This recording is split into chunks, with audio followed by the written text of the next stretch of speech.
mbewulidde bituzza mabega naye tetuyina kyakola tuteekwa byogerako kubanga kyekiriwo okusooka oyogedde ku kigambo ekyemyoga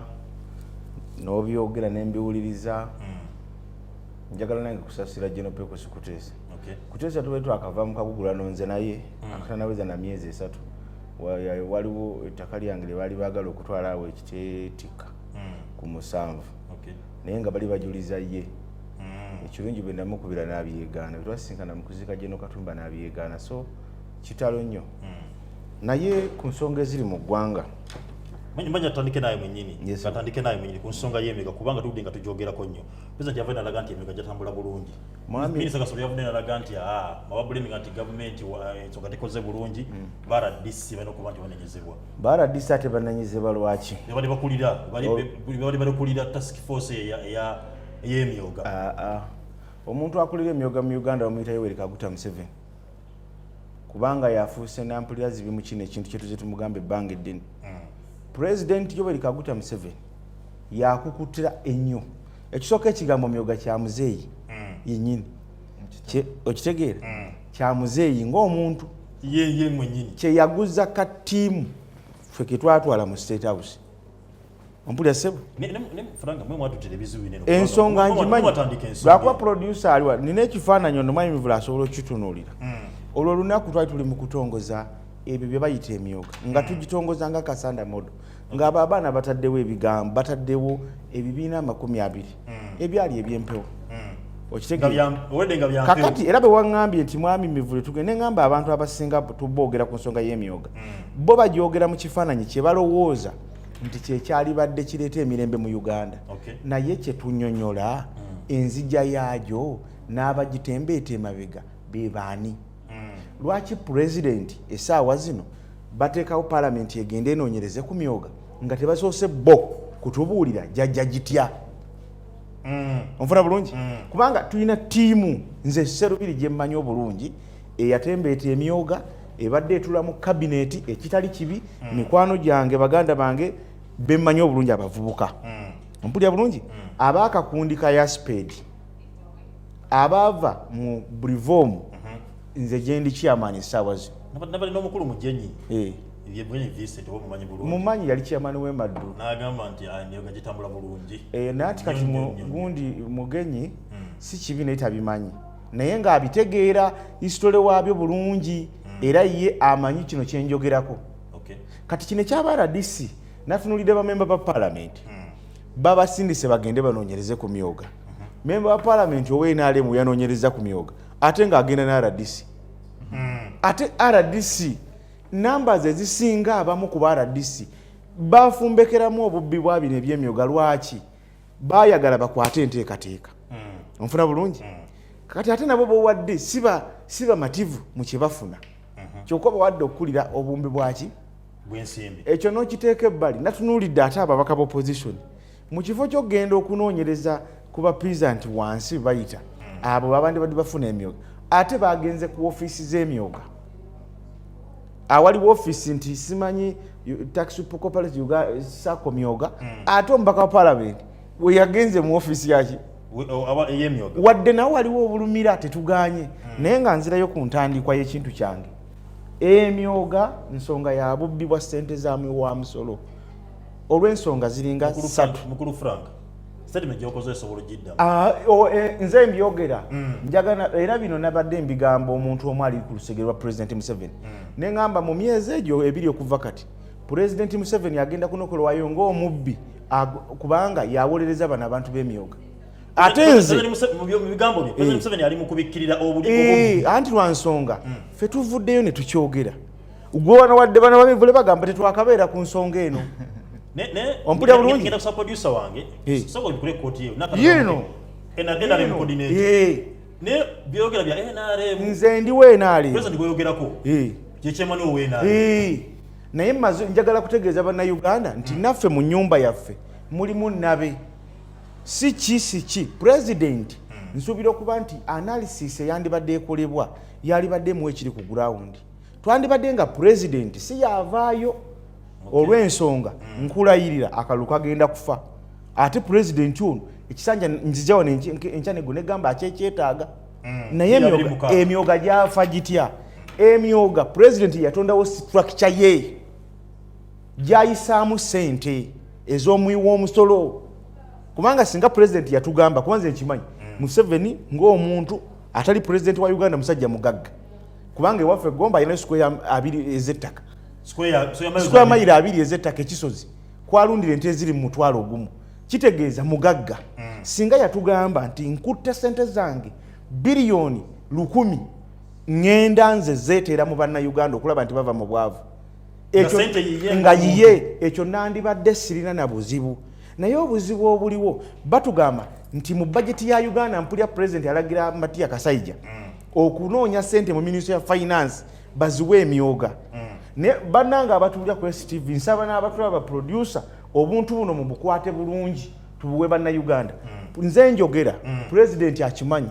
nze nakulembera tiimu abamu ku bagikulembera twagenda okuyingira bintu by'emyoga tiimu eyo nze nayinako emmotoka ne tugenda nga honorable Nankabirwa yatututte ewa president ng'ensonga etututte bamugamba nti bano be bawagizi bo abakuwagira naye tobafuddeeko ompulira bulungi bwe twatuuka president n'atuula kakati eno ewaffe mu kisaawe kyaffe bwe yaleka ne walabikawo obubbi nti twalina abakama baffe abatukulembera mu nsonga eyo nga ffe tuddidde okumanya kwaffe tukutadde emabega tetumanyi bano bannaffe kabatukulembere era wiiki ewedde waliwo TV emu yaliko omukyala bamuyita Liita Namuwenge mwannyinaze naye obuzibu nti ekintu kye baaleeta kyali kirungi naye bakitandika n'obulimba nti baalaga basooka ne bagenda ne bagaba president twapangisa ettaka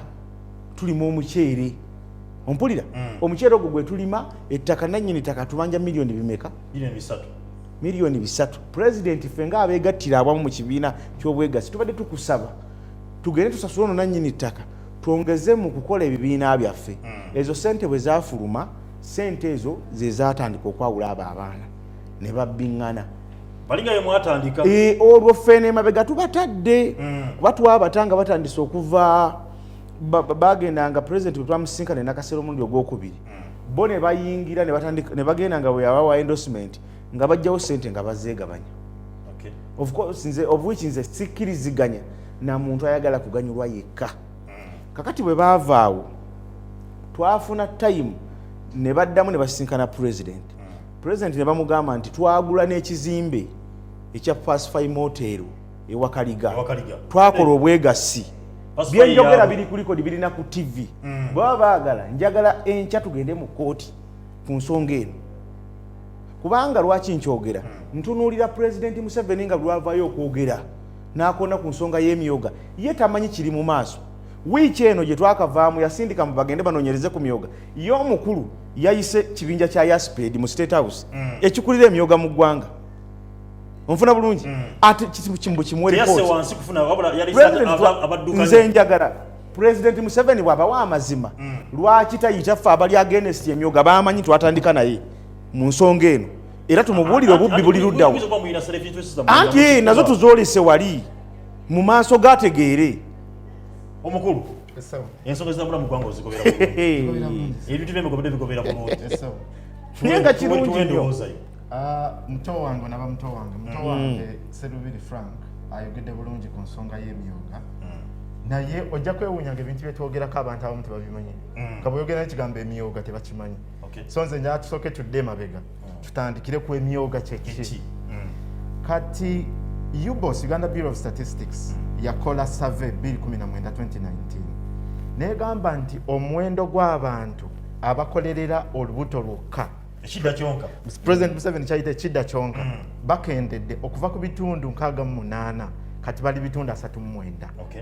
mu luzungu kyebayita subsistence economy oli ng'akolerera lubuto lwokka naye bw'otunuulira amawanga gakulaakulanye abantu mubajja mutya mu bwavu oba mujja mutya abantu mu subsistence economy ekintu ekimu kyolina okukola kyebayita nja kyogera mu luzungu n'ekinnyonnyola mu Luganda kyebayita financial inclusion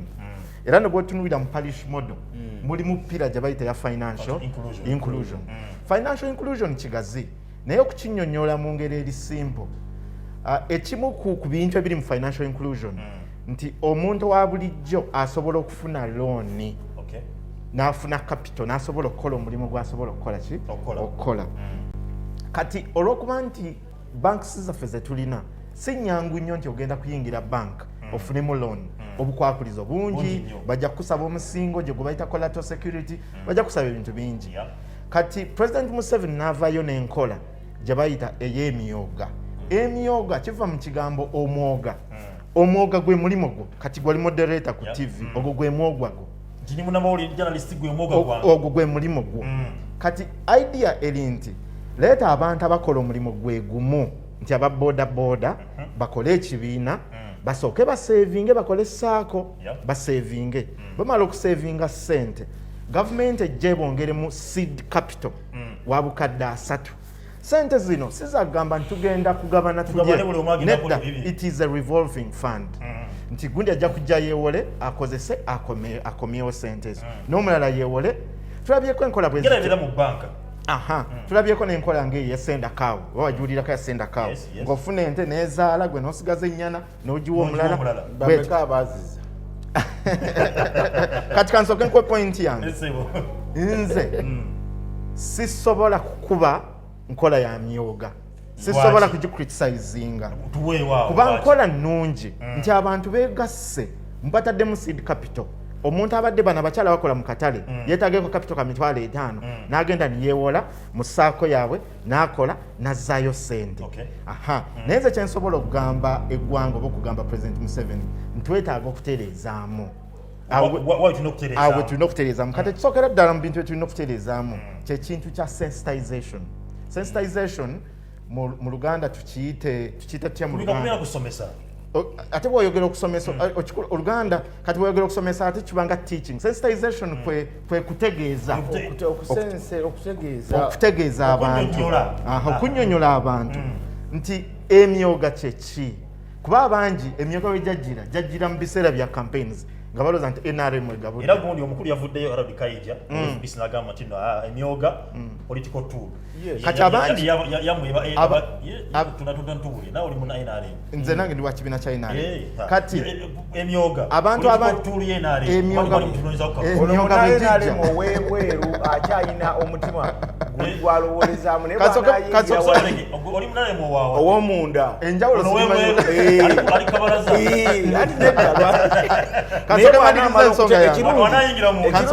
ayagala East Africa ate nje mwagaliza naye bw'anaayingira ajja kudda nga atakula omutwalo sisobola kuba nsonga ya myoga naye nsobola kuadvisinga naye ngamba twongeddemu ki ekisookera ddala ensonga za sensitization emyoga bwe gijja abantu balowooza nti NRM ekoze eki egabudde batuwadde sente tulye nedda tulina okuddayo tusomesa abantu ekirala sente bazifuna batya kuba abantu mpulira abantu emukyalo ati sinalaba ku sente za myoga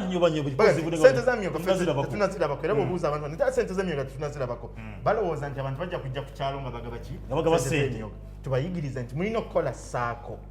bwe tukola saako ne musavinga akasente gavumenti nekola ki nebongeramu ekirala tulina okukola ekiriwo kati essaawa zino ngenda kuwala disitulikiti y'Ekiboga waliwo emyoga egyo mu constituency girimu emyoga 18 kati mu mwogo gwa 18 bitogera ku mwoga abagenda tulaba abatula atunyonyedde nti omwoga gwe mulimu gwe kubadde ekyo kituufu kyayogera kati bano ba coordinators ayogera bibiina ba coordinators ab'omwoga obulira bwe gino 18 yezikola sakemu ne bagiwa miliyoni mmeka kati bo bano batwalako miliyoni 18 ba coordinators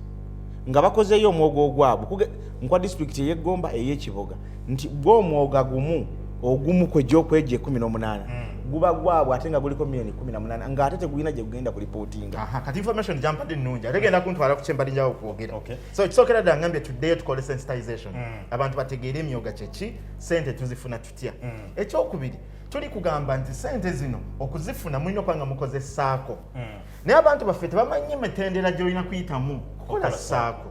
ekirala tebalina bukugu oba kyetuyita skills tebalina bukugu busustaininga saako kuba saako ebeeranga bank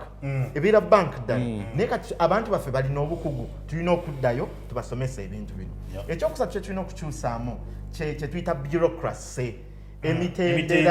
emitendera mingi abazungu bagiyita red tape emitendera gikyali ki mingi ekyo nakyo tudiringe nakyo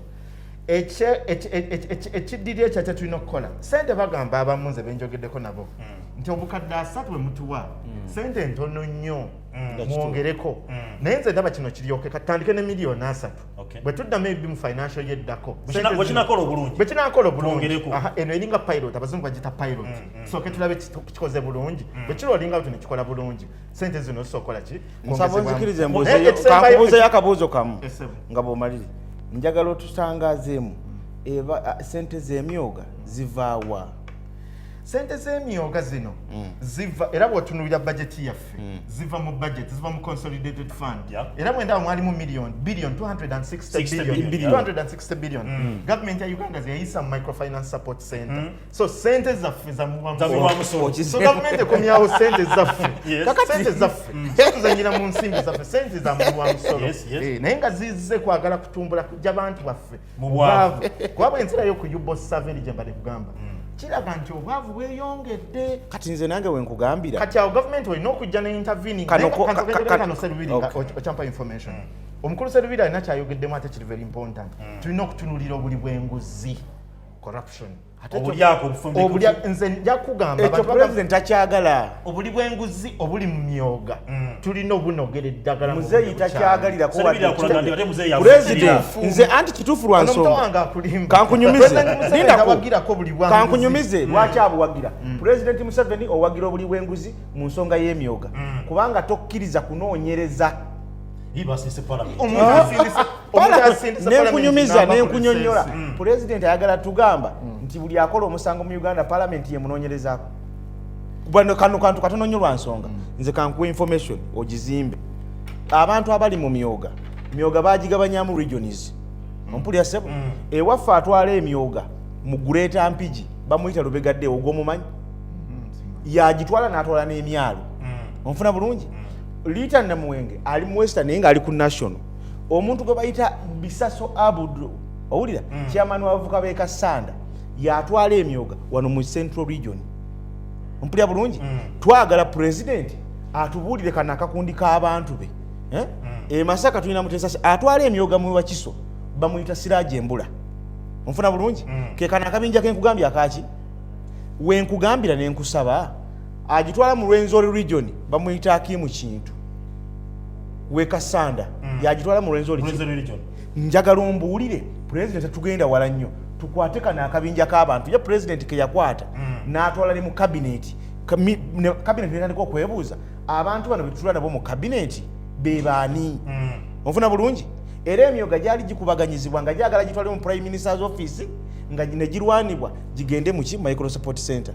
era president yakwata sente bo gye bayita mobilization fund abantu bawo ne babawa amamotoka nga waliwo omugwe nkugamba agitwale waffe mu Greater Mpigi yaweebwa emmotoka mukyala we n'aweebwa emmotoka n'omukozi ow'awaka n'aweebwa emmotoka gwe yateeka mu kintu kino okulwaninga emyoga kati gwe njagala ombuulire mwami Mivule awo bwe twogera ku corruption tuba bakyamu bwe tugamba nti president ye chairman wa kino ekintu bino tubyogera ku TV buno obutambi tubutambuza tetulina mikutu gitatuukako bantu abo abali ku lusege lwa president Museveni naye afuna information kyogamba nti bwe tumugamba nti emyoga girimu ebizizike bino ye tasobola bitegeera kati mukulu tali nkata ogumu ku mirimu gya parliament erina emirimu ena naye one of the roles of parliament is oversight oba kwita okulondoozi era twalabanga deputy speaker yavaayo n'agamba nti ba MP tugende mu recess ya weeks 2 muddeyo mu constituency mutunulire ensonga z'emyoga mukomewo muwe report tusuubira nti bano ba MP bajja kukomawo bawe report wa deputy speaker era report ejja kukolebwa bwe mubaamu obuli bw'enguzi saagala kuwakana nti temuli buli bwanguzi mu essebo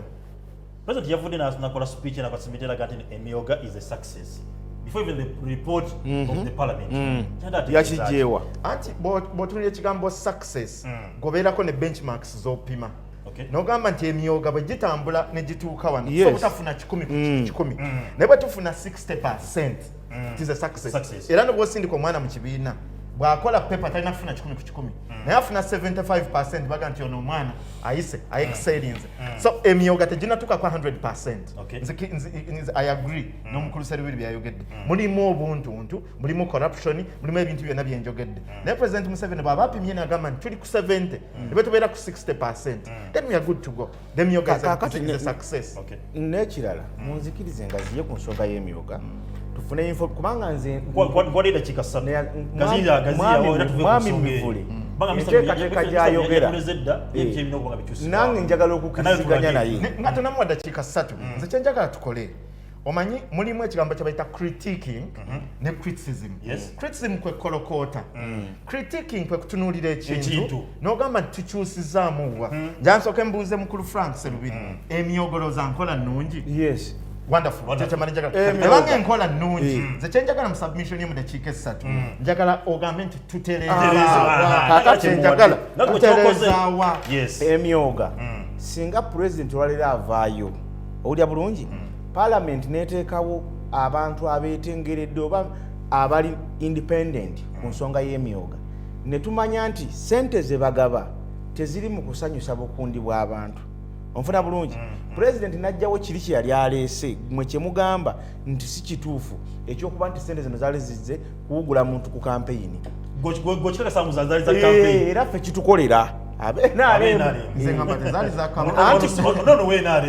nanti mwami Mivule omulaba mwami Mivule tabeerangako mu buli bwanguzi Mivule teyenyigirangako mu ntalo za State House. Owulya sebo naye bino ebintu bye twogera bya ntalo za State House ebyokumukeeka nti nze tolina bw'oŋŋamba okugeza singa obeera ofuna omusaala gwe singa ofuna omukisa n'owuliriza obutambi bw'abana abaana be twogera abali ku nsonga yaki kyenkugambye nti lwaki tetufuna abantu abakugu nga Bamivule ne tugamba nti baba babeera specialist ku nsonga yaki bakya ggwanga lyonna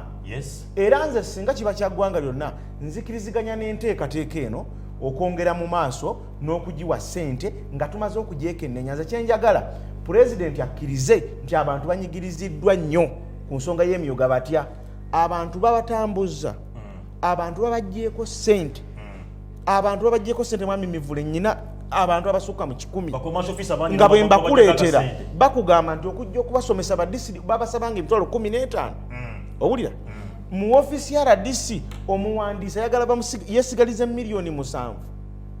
kakati toyinza kuŋŋamba nti ekintu ekirungi bwe kityo bwe tukireka ne kimala gagenda nga tetwogedde buzibu bwakyo kigenda kola ki ne bano be bagamba abaana b'emyoga abo okimanyi nti abo benkugambye abaginokolayo balina salary ya miliyoni 5 buli mwezi ekitali kibi naye mu miliyoni 5 zino ze mufunamu abakalondoozi lwaki ate mukkiriza obubbi bugende mu maaso. Ekyokubiri lwaki mba muri kurutinga bana abaana be bawa okukulira ebyemyoga lwaki muri kurutinga ŋŋanda na mikwano otegedde bulungi mwami Mivule mulimu mu myoga mulimu okulikurutinga Luganda kati mukulu Tarek mu kulwanyisa obuli bw'enguzi mulimu ekintu kyebayita whistleblowing. Whistleblowing kitegeeza nti omuntu munauganda yenna asobola okuvaayo n'alaba ekitatambudde bulungi n'ategeezako gavumenti. Kati ono ensonga za raisins ennungi nnyo. President Museveni yateerawo Afande Nakalema whistleblow zino ensonga zitwali Afande labayo feke nyini ayina ebbaluwa ngezi mu ofisi ya Afande Nakalema mulimu ebbaluwa ngezi ayina recording zange ku video ngezi waliwo abantu ab'enjawulo abalina ripooti mu ofisi ya Afande Nakalema nga boogera ebyemyoga ne bwe nkubikkulira wano essimu nga ripooti yagenda ku email ye n'addamu n'agamba muddeemu mugimpeereze nga mugigaziyiza ennyukuta ne baddamu ne bakikola. Naye nze omanyi Nakalema kye yaŋŋamba yanziramu ku message n'aŋŋamba nti genda olaba RDC kuki ng'ate RDC gwe baŋŋamba okulaba mu constituency nze soogera kya constituency nze soogera kya district emu kubanga nkimanyi. Ekyokubiri yaŋŋamba nti genda olaba RDC wo kuki naye nze nkimanyi bano abantu benkugamba babadde nnyo mikwano gy'afaanani kati ayinza okutya obbakola ki naye nze njegatudde musana nze ndi mujulizi Afande Nakalema atuyise. Ekyokubiri ono ayogedde ebintu omanyi waliwo ebintu bye twogera tukkiriza nti president alina directives directive za president tuteekwa zikuuma nga kya bbeeyi si kyakujajamya. Singa president olwairo akwapointinga nti gwe ogenda okukola bwoti nze ndowooza nti kyewandisoose okuteeka emabega bwe bulumi bw'olina mu butali bumativu bw'enfunayo n'obulamu bwo obw'omu maaso n'osooka okola n'otuukiriza kubanga akola obulungi akola ki asiimwa. Naye gwe ngamba otya tuwa abantu bano naye singa tukubuulira gwe mwami Mivule abantu bano saagala kunoonyereza ku bantu ba Myoga naye gwe ngamba otya nti okimanyi nti ezo zitakisi zemulaba mbo ziriko saako Myoga z'abantu abo okimanyi yiyi waliwo neyakudaala n'addula oyo ddewo n'agamba nti banayo omuntu bwakusinga togira olwo nno ng'ali mu nkaayana za ttaka eri n'abantu mu sente zavunye kintu kimanyi njakumbawumba nze ŋŋamba nti Emyoga nkola nnungi naye ekintu kyonna ekirungi kibaamu obukola kiwulira kati ensonga ono za reasons ennungi nnyo mugambya kwisoblowinge atuukire State House ana access to President Museveni amuwandiikire document amulage ensonga zino amuwe report amuge nti kino kyekitagenda bulungi tukitereeze ekintu kitambule bulungi bakaaba nenkutera wane essimu wano ngenda kusaba afanira kalima kubanga report wazifuna obulengo yatinga ku nsonga y'ekolako era ngenda kubanga tula ku nsonga y'okuba nti nno embeera y'eggwanga mu by'enjigiriza tuusa okuba nti abazadde beewunaganyira bakalesa okuba nti beekuba obwama okusoma konna ddemu tekuddemu abaana bangi balesa okuba nti bagenda okuba nti bayiga emirimu gy'omumutwe bavudde ku sexual education era nga bingi twabirako n'emisaala banagamba basome nti muli bubi nnyo banka zibatwalaganya mutebe mulina ebyammwe mbere nga mununula naye ng'ate olaba okusoma ku ggwanga Uganda kuyimbire ku private schools bwe ziba nga zikaaba nga zigamba zolekedde okuba nti ziggalawo genda batudde kutukola tukyange eggwanga omwana wa Uganda agenda kuba ajjawo obuyivu abeere ng'afuka nga musajja gutwa bano Mivule nadi naye yayita mu kusoma ne Frank Sami nange Tariki Nkata twayita mu kusoma so omwana gwe tuzadde olwaliro agenda kuba akolebwa atya mukulu Mivule katalike naawe byesoma eggwanga bino state ya embeera ogiraba nga etwala wa webale nnyo mukulu Tariki Nkata kati bwe twajjirwa ekirwadde kino ekya COVID-19 kyekyandibadde kikolebwa amasomero okubanga gaggulwawo abaana ne basoma. What is the idea? Ekyandibadde kikolebwa kyandibadde kikolebwa kwe kwata abaana bonna be tulina abalina okugenda ku ssomero ne tubagema ne tugema n'abasomesa baabwe amasomero ne gaggulwawo ekyo kyekyandibadde kikolebwa. That's the idea. Naye kiki ekiriwo ku ground kati ekiriwo kiraga nti okuva mu Gwokusatu mwezi ogwokusatu okutuuka leero mwezi ogw'omunaana myezi 5 Uganda yakagema abantu 1,410,000 ate nga abantu 1,410,000 yakabagema nga ebakuba kayisoka mukko kakasooka si buyiso bubiri first jab bali 1,410,000 kati mayinza ndi mubaza mwe mathematician bwe tuba mu myezi 5 nga tugemyeko abantu 1,410,000 ate nga target yaffe nga tonateka mu baana target yaffe eri miliyoni twagala ogema abantu 2,200,000 kati natuula nembala bwenampa obudde nja kukubalira nga tuvudde ku mpewo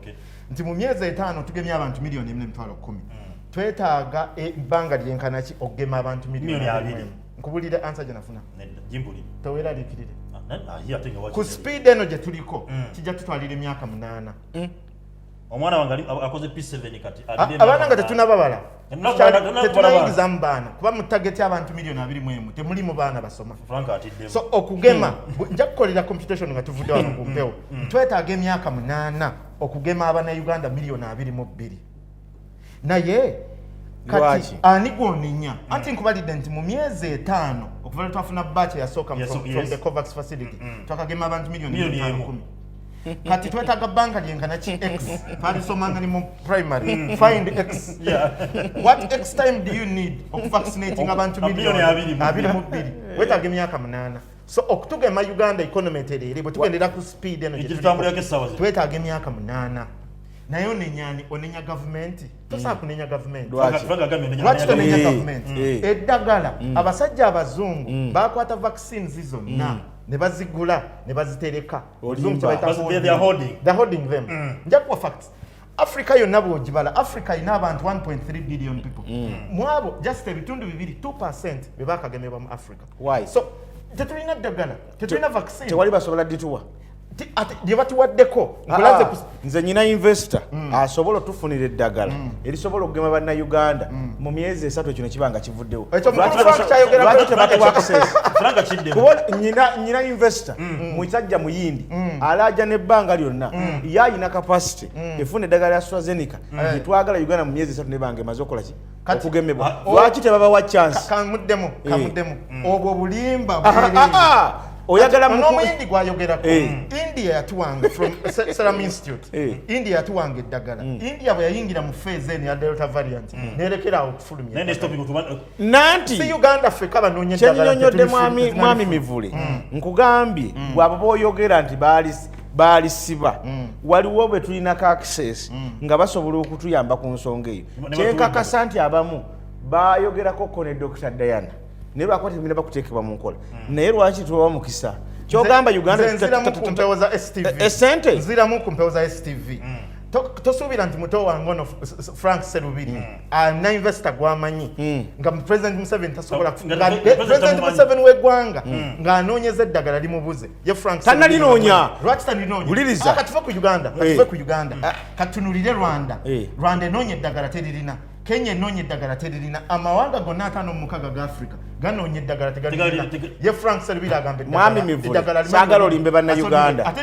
njagala nnyo ekintu kye twogera wano tukiteeke mu musana twewe time limit nti mu nnaku 2 twagala tulabe ku bantu abo bwe tutabaleeta mumanya ndi mukyamu naye kyenjagala mwami Mivule Kenya gy'oyogera Kenya ono jali mu kwogerako atulimba kubanga omuntu wano yenna ayagala okugaziya embeera mu kulimba atandikira mu kutuwanyisa mawanga gatuliranye kyokka amawanga gayogera gatuleka dda onfuna bulungi gatuleka mu kimu kugema mu byonna obulya simu kansoke maliza submission yange ono bwayogera nti Africa nkuwadde facts genda okebere ku Google genda okebere Africa yonna bantu betulina mu Africa twakagemako ebitundu 2% of the population in Africa bwotunira eggwanga limu nga America bakagema ebitundu 81% of the population actually amawanga agamu nga Israel bamala okukuba abantu baabwe obuyiso bombi obubiri bali kubakuba kakusatu kebayita booster jab amawanga nga Germany ofutandika ne September bagenda bakuba kayiso kakusatu kitegeeza nti eddagala balirina neffe eddagala tetukoze eki kati kankulage tuli mu situation muzungu gyayita catch 22 kwe kubeera n'ebibuuzo ng'olina bingi nga answer ziri zitya answer ntono nnyo kubeeta bwe tudda ku baana b'emyaka 12 ne 17 jjukira AstraZeneca gwe tulina asobola okugema okuva ku myaka 18 okudda waggulu AstraZeneca tagema muntu ali wansi wa myaka 18 kati eddagala lyokka erisobola okugema abaana okuva ku myaka 12 mpaka 17 baliyita Pfizer America yalirina onaalijjawa lya bbeeyi that's number 1 number 2 America tagenda nange kankubuuze bwe tubanga America asobola okutusaba okubudamya abantu wano abava mu Afghanistan enkumi mmeka tebasobola tuwaddaga twetaaga eddagala erya Pfizer lyokka yerisobola okugema abaana bali wakati w'emyaka 12 ne 17 eddagala eryo omuntu ekalirina era onalowooza nga binalowooza nibadde nzijja wano nga nvuga motoka nga nzijja naye nga nino mu America bwatugamba okuterekana naye naffe lwaki tumuwa condition mugamba tuwe ku Pfizer doses milioni nga 10 tugema abaana Museveni ngawakoza agreement n'okubantu okukanyira Afghanistan betusaba n'Amerika betusaba nawo tukole swap deal batuwe Pfizer naffe linda kamaliriza ensonga just dakika ntono nnyo maliriza ensonga lwaki nga tuli mu catch 22 kati tunulidde abaana ab'emyaka 12 ne 17 nti bwe tufuna Pfizer tusoba bagema naye waliwo ate abaana abali mu myaka kuba abaana batandika P1 nga bali 6 years between 6 and 12 years abaana tewali ddagala teri vaccine yonna esobola kubagema ate tubakuumya awaka kati weebuuza abaana tukuumye bakyawaka kuba linda kumalirize tetulina vaccine esagema abaana bano abali wakati w'emyaka 6 ne 12 naye abaana bano obulwadde baba butambuza singa okugulawo amasomero ate amasomero gaffe amangi ge tulina mu Uganda aga primary they are day schools omwana ajja ku ssomero afune obulwadde abuleetere jjajjaawo awaka so tuli mbuzibwa solution yange eri nga kamalirize solution zange ziri bbiri ekisookera ddala tulina okuadoptinga model gye tuyita ya homeschooling bwe togwira homeschooling abantu balowooza nti abaana balina kusomera ku ssimu abaana balina okusomera ku radio abaana balina okusomera ku TV ebyo byonna twabigezaako byakola ki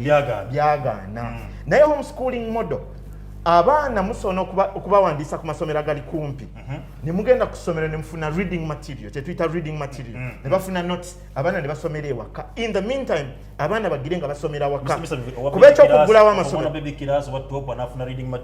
ate ekyo kyangu nnyo ate bwotunuulira buliriza nze nabeerako mu UK emyaka 5 mu UK abaana abato myaka 3 myaka 4 tebagenda ku ssomero basomera waka homeschooling model kati tugaziyo obwo ngayambibwako omuzadde we abo abaana abato wange Frank Sebibiri averi Gomba aina omuganda mukwano gwali ku kyalo teyasoma ayagala omwaka naye kasome anakayamba kati bakolagane awo ku kyalo bakole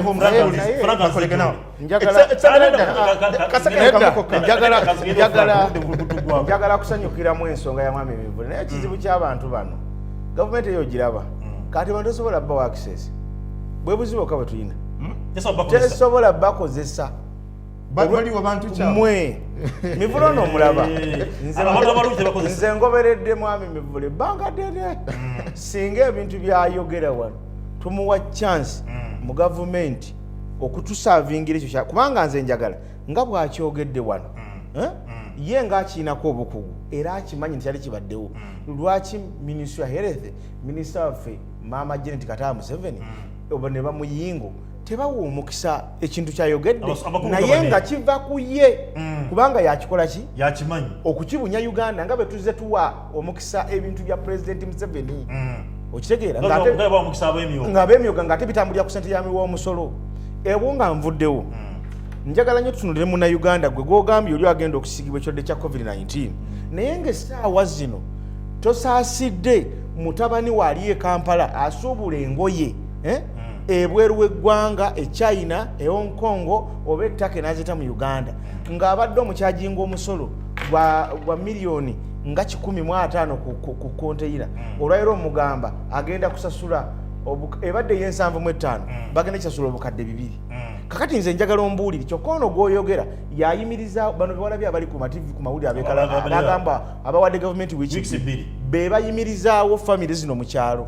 kati yo togisaasidde tomusaasidde mu kubalabirira obwongo obutadde ku byabulamu bwo bw'otalinako kapasite mu kuyamba abantu gavumenti ya Uganda teyina kapasite esobola kuyimirizawo bannayuganda mu byabulamu ng'ebayamba ensi zetwogerako zirina kapasite ebyokusooka za NRM zenyimirizaamu okuba nti bannayuganda tuli balamu bwatugema yajjawo polio ekyo kyetukkiriza nti ate bwe baali bamutusibyeko kati bwetolaba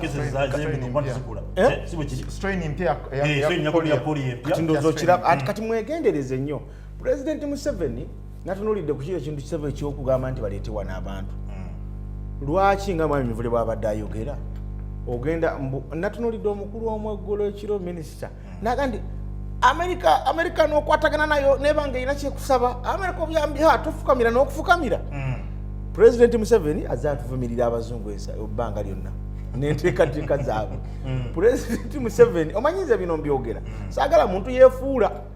era n'alaga yaloze n'okulaga bino yabadde boogera ku mikutu talina kyayagaza Al Jazeera talina kyayagaza biki bazungu nsonga lwaki ejjako ne Facebook essaawa zino bamusabye aleete abantu Pulezidenti bamusaba ye n'akikkiriza Parliament teriwo esoteko okukiyisa kati ekintu kya kanjogere ku kintu kya Afghanistan abafugana bajja kakyogereko kuba kikulu nnyo ekisookera ddala Uganda wano tulina aba refugees abawera miliyoni 1.4 around 1.5 million era mu Africa wano fe number 1 mu costing aba refugees mu nsi yonna tuli bakusatu fe tulina omutima mulungi era n'emmoto ya ggwanga yaffe egamba for God and my country kati omuntu bw'abeera ku nkatu ng'omuntu azze ali ku luggi lw'ekiro agamba bannange banzita munzigulirewo nfune obuddamu ate tozamugamba nti kansooke nkubira mukyala wange mwebuuzeeko nzije nkuyambe bano abantu bali ku nkatu gogenda bafumbira America ekisabye etuga nti abantu baffe bano mutuyambe babeereko wano ate si kiseera kiwanvu babeereko wano seera kigere saga tutwale bannayuganda nga abatategeera kambuuze mukulutali twogera ebigambo bino njaga tubeere bannayuganda mumanyi gavumenti obuzibu bweyina kwe kulowooleza bantu bali abawansi nti tebategeera gwe tolina bwonnimba nti ogenda kuleeta wano abantu emyezi 3 ekyo kya bulimba nekambuuze mukulutali singa nzijjewo nenkonkona ekiro 9 nenkugamba nti bannange bantwalaganya onzigulirawo batonzigulirawo sikugulira nga sinabuuza mukyala wange kati yendowooza ye nasooka kukubira mukyala w'essimu Masaka kubanga tuyinayagala gavumenti esooka etuuze parliament ejeebuuzeeko process etwale weeks 2 anti kino kyabannayuganda bafa kino kyabannayuganda kankunyumize lindako mu Uganda uliriza mivuli mu Uganda tuyina abaana baffe abavudde wano ne balinnya ennyonyi bali mu kubonaabonera mu mawanga g'Abawarabu onfuna bulungi bali mu kubonaabona tebalina nakibayimirizaawo ne gavumenti erina bambasada baffe tebabafaako naye gwe ŋŋambye nti response ogitadde bali okuba bakwadde akawumbi ka $1 kyogamba nti Uganda tugenda gitunda butunzi ettaka lyaffe ekirala njagala nkubuuze babategeke abantu bagenda batuusiza gavumenti yawateeseteese ono byayogerako alinga nti kino bemite bigwa bitalaze disaster kati when it is a disaster when it is an emergency kati kankubuuze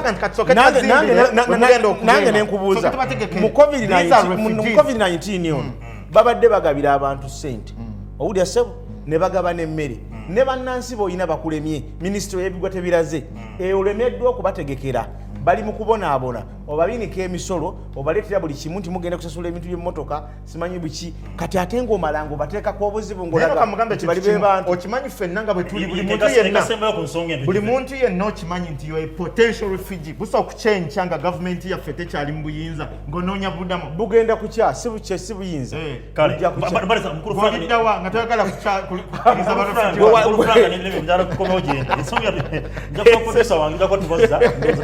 togera ku nsonga eyo naye tumalize n'ensonga eyokuba nti nno ensonga y'okuba nti abantu batasobola kuba nti bagenda mu makooti bandi bawuliza ebyava mu kulonda abamu nga bagamba nedda wampangula ensonga eyo mwabadde mukikubira nkimanyi bulungi ate NRM mulamu ndaba muwole wabavuddeyo minisita Nabakooba yavudde naye agamba nti baagala tewampangula ku bulambulukufu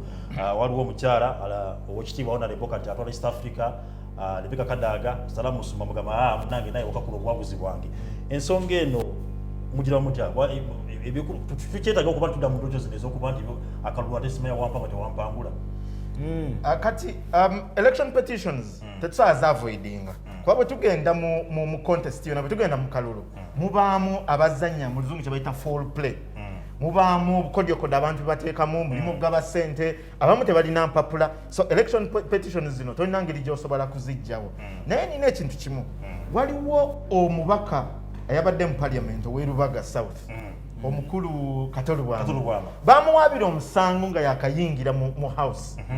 6 years ago omusango ogwo n'essaawa ya leero simanyi oba ali bagusaze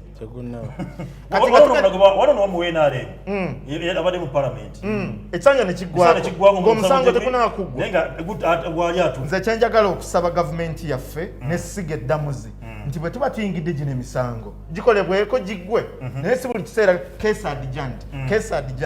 adjourned tunatuusaawo omuntu n'abeera mu parliament emyaka 5 negiggwako kati sawa zino Katolubwama takyalina mubaka wa parliament naye alina omusango mu kooti akyalina omusango mu kooti tegunakuggwa ndowooza nze kyeŋŋamba election petition ziryoke naye speed eyongerwemu mukulu Frank ekintu esaagala kimalyako budde bungi olw'ensonga waliwo ebintu ebijja nga biri nomo ebyobubbi bw'obulu bwaliwo naye waliwo bitandibadde biteetaagisa waliwo abagenze mu kooti olw'okuba nti babadde bakimanyi tibalina access ku balamuzi era waliwo abagenda okuvaayo naye banaavaayo nze kyemmanyi ate abantu bajja bazaayo nze ababba obululu mbamanyi abamu batwogera nako sinza basanguza wano naye nga naye akimanyi nti yakabba naye nze ndowooza nti mu kaseera kano ke tulimu eggwanga we liyimiridde waliwo ebintu tuteekwa okuwa obudde obutini kusinziira ku mbeera bweri ekintu kino ekyemisango gy'ababaka ba palamenti gizze gibeerawo era ne gikolebwako so nze ndowooza nti nina obumativu mu kooti kyekola ekitambuze obudde bwakyo bwe kinaatuuka ejja kusala byesaze kubanga n'ababaka ba palamenti bali bangi nnyo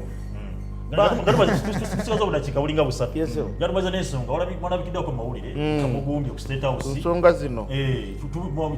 twagenze nga ba coordinators ba Central Region oluvannyuma lw'okutegeera nti President Museveni abeena President Museveni ono ekisooka ffe ng'abawagizi be tukooye okubeera abakozesebwa naye mu kumala okukozesebwa ng'ate be tulonda abatwegayirira bwe tubabuulira ebintu ebiruma abantu babiwa matu nze kyova olaba twayagadde tugende sinze nga Serubiri nze Serubiri nyinza okuba nyina access eyogera ne President Museveni oba emulaba naye waliyo abantu bangi nnyo abalina obulumi ng'ate ebintu bino bazze babyogera abantu babadde ne challenges ku bitundu kwe bava abasabye akalulu ka President Museveni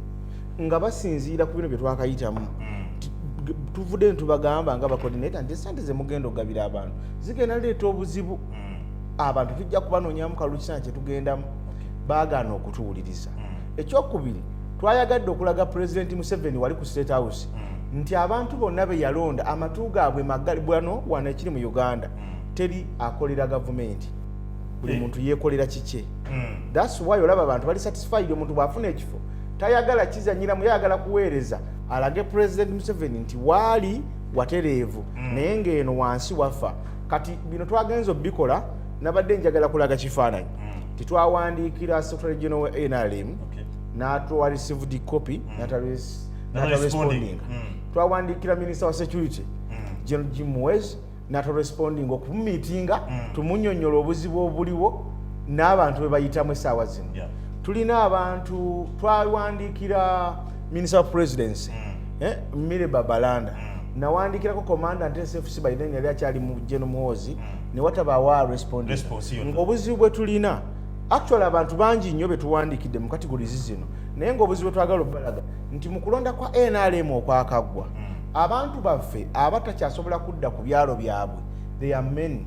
abantu baffe abatakyasobola ku accessinga malimiro gaabwe mu kyalo olw'okuba nti bawagira NRM bangi abantu baffe be baakonera ebintu byabwe nga waliwo be baakonera toilets waliwo be baakonera amayumba be baasayira ebitooke be bayokera abantu ba opposition naye nga kubanga President yavuddeyo n'alawugira n'agamba nti tayagala kutulugunya ki maliriza kubanga tusigaze dakika 2 zokka wumba ku nsonga n'omukono mweka agereka ensonga ze gye njagala okuwumba ne kino ekintu eno yabadde entandikwa nnyo tekinaggwa era tugenda kuddamu tule wansi tukole enteekateeka entuufu bwe tunalaba nga President Museveni n'abantu bayina tebakyasobola kubeera accessibility ffe tubalonda ffe tubanoonyeza akalulu tuyina solution egenda okulangirira obudde bwonna bwe banaaba tebakyatwetaaga ffe tujja kusala amagezi tunoonye omuntu bwe tusobola okuteeka mu Uganda empya nga tutongoza new NRM new NRM bano betulonda balinza okuba tebakyayagala NRM eryemu teryali kabalaza teryali munda ewali new NRM egenda kusigala emu jakwogera ku bintu bibiri ekisookera ddala emyoga nkola nnungi tuddeyo twongere okutereezaamu number 2 kantunemu kamera ntunemu eriwa yogera ne MP wo w'ekitundu ky'omugambe nti omusajja gwe tulina okusindika mu East African Legislative Assembly twamulabye omusajja ali bamuyita Mivule Ronald kanzijeko kamasiki bandaye bulungi omusajja gwe tulina okusindika ebifo biri 9 naye ekibumu ku bifo 9 tusindikeyo omusajja gwe bayita Mivule Ronald tumusindike mu East African Legislative Assembly kati bangambye nti ne mukama wange presidential advisor kata binkusaasira ekifo naye akola akyetaaga naye njamusaba ajje tumunyonyola ensonga zino bwe zitambula kuba abakulu banamawulire bamubuuzizaamu nti East Africa erimu amawanga ameka nagamba mayitirivu nnyo omukama bankusigala kubanga sukawaawo okusobola okutukalagala olunaku olw'enkya assalamu alaikum warahmatullahi wabarakatuh